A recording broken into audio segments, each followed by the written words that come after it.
இயேசு அவளை பார்த்து, ஸ்திரியே, ஏன் அழுகிறாய்? யாரை தேடுகிறாய் என்றார். ஆமா, முதல் யோவான் 20ஆம் அதிகாரத்தின் அடிப்படையில் இயேசு கிறிஸ்து பேசின முதல் வார்த்தை, ஏன் அழுற, நீ யாரை தேடுற?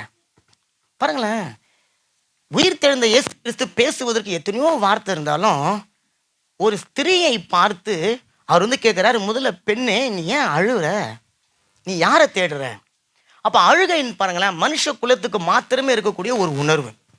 சில ஆனால் ஆதாம் ஏவாளை தேவன் படைத்த போது அழுகை என்கின்ற ஒரு கான்செப்ட் அங்கே இல்லை, அழுகை என்கின்ற ஒரு உணர்வு அங்கே இல்லை, அழுகை என்கின்ற ஒரு குணம் அங்கே இல்லை. அப்படின்னு சொன்னால் முதல்ல உயிர் தேர்ந்த இயேசு கிறிஸ்து ஏன் ஒரு பெண்ணை போய் பார்த்து அம்மா ஏன் நீ அழுகுறன்னு கேட்கணும்? முதல் பாவம் உலகத்தில் வந்தது யார் தெரியுங்களா? நம்ம தலைவி தான், பெரும் தலைவி. யாருங்க? ஏவாள் மூலியமாக தான் உலகத்துக்கு பாவம் வந்தது. அப்போ ஏவாளுடைய இவங்க தான் சந்தை தான் நம்ம எல்லாருமே இல்லை.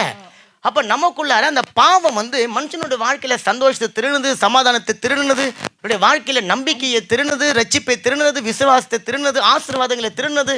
அதுக்கு பதிலாக அழுக, கண்ணீர், கவலை, குழப்பம், வேதனை, வருத்தம் இவைகளை கொடுத்து மனுஷ குலத்தை எழுந்திருக்க முடியாதபடிக்கு ஒரு கொட்டு வச்சு மேலே கொட்டினே இருக்குது. அப்போ ஆண்டவர் பார்க்குறாரு, ஆதாம் உடைய மனைவி ஏவாள் உலகத்தில் பாவம் வருவதற்கு அவ காரணமாக இருந்துட்டா. இப்போ அந்த பாவத்தினுடைய விளைவால் இவ அழுது கொண்டு இருக்கிறா. அவளை பார்த்து ஆண்டவர் கேட்குறாரு, மகளே நீ ஏன் அழுகுற? அப்போ இன்னைக்கு சகோதரனே சகோதரியே, நீங்களும் அழுது கொண்டு இருக்கிறீங்க தானே? உடைய வாழ்க்கையில் அநேக வேறங்களை நீங்கள் அழுது இருக்கிறீங்க தானே? கணவனுக்கு தெரியாமல், மனைவிக்கு தெரியாமல் நீங்கள் அழுது இருக்கிறீங்களா? பெண்கள் பலவீனமானவங்க அப்படின்னு சொல்லிட்டு வேதம் சொல்லுது. ஆனால் மன ரீதியாக பெண்கள் ரொம்ப ஸ்ட்ராங்கானவங்க. அப்படிப்பட்ட அந்த ஸ்ட்ராங்கான பெண்களையே ஒரு அழுகை மூடிக்கொண்டு இருக்கிறதுன்னு சொன்னால் அந்த அழுகைக்கு பின்னால் ஏவாளுடைய கிரியைகள் இருக்கிறது. அப்போ ஆண்டவர் பார்க்குறாரு, இந்த மகதலேன் மரியாள் அழுது கொண்டு அவளை ஆறுதல் படுத்துவதற்கு யாருமே இல்லை. அப்போது அதற்கு உயிர் தெழுந்த இயேசு கிறிஸ்து முதல்ல நாம் மரியாதை தேடி வந்திருக்கிறார். அப்போ இன்னைக்கு நீங்கள் எதுக்காக அழுது கொண்டு இருக்கிறீங்க? எதை நினைச்சு நீங்கள் அழுது கொண்டு இருக்கிறீங்க? உங்களுடைய வாழ்க்கையில் என்னதான் வேதனை, உங்களுடைய வாழ்க்கையில் என்னதான் துன்பம், உங்களுடைய வாழ்க்கையில் என்னதான் பிரச்சனை? மரியாள் அங்கே அழுது கொண்டு இருக்கிறாள். அவள் எதுக்கு அங்கே அழுது கொண்டு இருக்கிறான்னு சொன்னால், இயேசு கிறிஸ்துவை காணவில்லை என்று சொல்லி அவள் அழுது கொண்டு இருக்கிறாள். ஆமென். அவளுடைய இருதயத்தில் அவள் கலங்கி அவள் அழுது கொண்டு இருக்கிறாள். இயேசு அவளுடைய அழுகையை ஆனந்த களிப்பாய் மாற்றுவதற்காக அவளை வந்து கேட்கிறார், மகளே நீ எதற்காக நீ அழுது கொண்டு இருக்கிறாய்? அப்போ பாவம் உலகத்தில் ஒரு ஸ்திரீன் மூலமாக வந்தது. சாத்தான் ஏவாளை வஞ்சித்து உலகத்தில் பாவத்தை அவ கொண்டு வந்துட்டான். அந்த பாவத்தினுடைய விளைவு ஜனங்களுடைய வாழ்க்கையில அழுகை வந்துருச்சு, ஜனங்களுடைய வாழ்க்கையில வேதனை வந்து விட்டது. ஆமீன். அப்போ அந்த பாவத்தினுடைய வல்லமையினால் ஒரு மனுஷனுடைய வாழ்க்கை அது வந்து சின்ன பின்னமாக்கப்பட்டு ஒரு வனாந்தரத்தை போல, ஒரு பாலைவனத்தை போல அந்த வாழ்க்கை இருக்கிறது.